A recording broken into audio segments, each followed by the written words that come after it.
Have you ever thought about starting your own podcast? When we were trying to get this podcast off the ground, we had so many questions. How do we record an episode? Where do we find background music? How do we get our show on Apple Podcasts, Spotify, and all the other places that people like to listen? And where do we find advertisers? The answer to every one of these questions is really simple. Anchor. Anchor is a one-stop shop for recording, hosting, distributing, and monetizing your podcast. And best of all, it's 100% free and 100% ridiculously easy to use. Anchor makes it simple to get up and running. You can upload and schedule your podcast ahead of time. It publishes to all the major podcast platforms. You can easily check your stats. I could go on, but instead, why don't you go and get started? Go to anchor.fm/start to join the e-commerce minute and a diverse community of podcasters already using Anchor. That's anchor.fm/start. We can't wait to hear your podcast. It's the E-commerce Minute, your daily dose of e-commerce, tech, and retail news with your hosts, Bart Mraz and John Suter. The E-commerce Minute is a production of Sumo Heavy, a digital commerce consulting firm in Brooklyn, New York, and Philadelphia. Find us on the web at sumoheavy.com. It's E-commerce Minute, episode 350. In today's episode, Dollar Shave Club rolls out vending machines. Online grooming supply company Dollar Shave Club will be rolling out a line of vending machines featuring trial-size versions of its products. The machines will feature 6 kits for $12 each of various products, including shave, shower, hair care, skin care, freshen up, and greatest hits with the most popular product from each product line. Dollar Shave members will get an app notification when a machine is nearby, the company said. More than 10 machines will be featured in high-traffic areas like transportation hubs and airports, as well as large retail areas like malls and stadiums that will feature entertainment and dining as well as retail, the company said. Locations will include the Mall of America in Minnesota, the Transbay Transit Center in San Francisco, and Roosevelt Field in Long Island and LaGuardia Airport in New York. When approaching automated retail, Dollar Shave Club sought to provide consumers with the ease and convenience of traditional vending machines, but with the brand's own twist. Each machine features an oversized push-me button and privacy glass that, while appearing fogged and obscuring products from view, clears to transparent to reveal products upon the push of the button. The goal of the machines is to drive consumers back to the Dollar Shave Club website to encourage membership. Dollar Shave Club was a pioneer in the e-commerce grooming sector, but has seen stiffer competition and slowing growth. According to the company, the business grew about 10% year to date, but growth in new subscribers is slowing. Dollar Shave Club, we're big fans. We are. I have lots of them. I have too many of them. Yeah. Well, that's a great segue.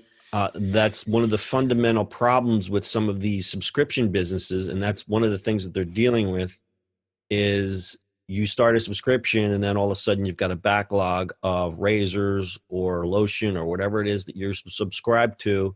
You become apathetic to the brand and then you cancel, and then they have to fight real hard to try to get you back because all you keep thinking is, I ordered all that stuff and I never used it, or it's all sitting in my closet.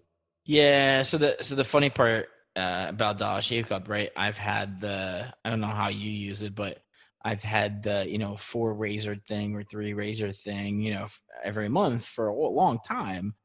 I don't shave that much. First of all, it takes me 3 days to get a 5 o'clock shadow. That's funny. I have a 3 o'clock shadow. We've only been online for 15 minutes now. Go ahead. Yeah. So it takes me forever. And 2, I don't really have to shave as much. So I probably shave once a week and I'm fine.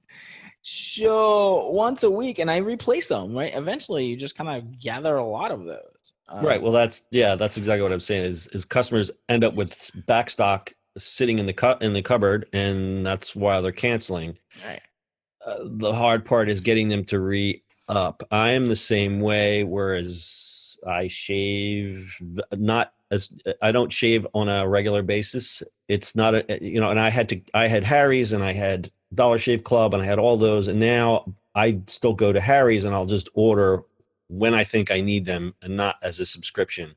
And I think that's why Dollar Shave Club and all the others, including Harry's, has gone for the ancillary products. Mm-hmm. Now they all have the lotions, and Dollar Shave Club did the One Wipe Charlies, the man wipes. They have all the other stuff. And Dollar Shave Club has also launched their new Blueprint brand, which is actually cologne. They have now Dollar Shave Club cologne. That's interesting. Yeah, it's an interesting route to take because cologne is very personal.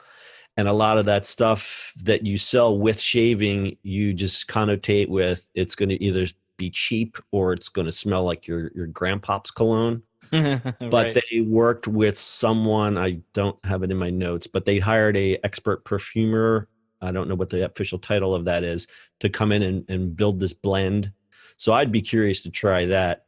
But again, it's a real challenge to keep growing this business as much as they did, especially Dollar Shave Club being the pioneer in this. And now there's all these Me Too's.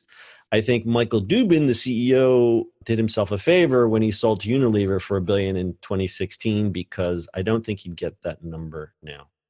No. I mean, Dollar Shave Club also has the problem of their blades and their handles can also be bought somewhere else. Oh, it's a universal fit. What? Yeah, there is. So there is a handle with a pretty much cheap knockoff, but it looks exactly the same. I think it's the same handle. Really? So whereas Harry's, they have their own handle, they have their own blades, they have their own blade factory. Yeah, that's where that play is. And I think you might be able to, I don't know, I guess Unilever doesn't own Gillette, or they do own Gillette, whatever that is.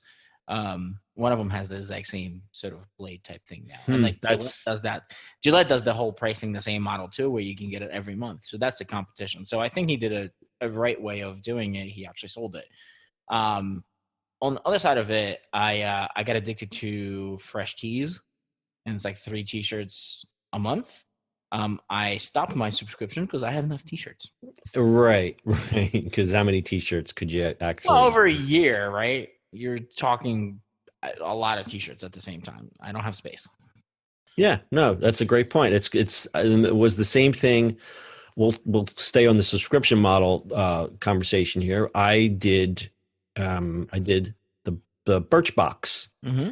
And at first I was like, this is fantastic because I'm getting all these samples of these great brands that I've never heard of, that are, the quality is absolutely fantastic. I get 5 to 7 samples every month. I mean, there was stuff, I found this face wash that I was really a fan of.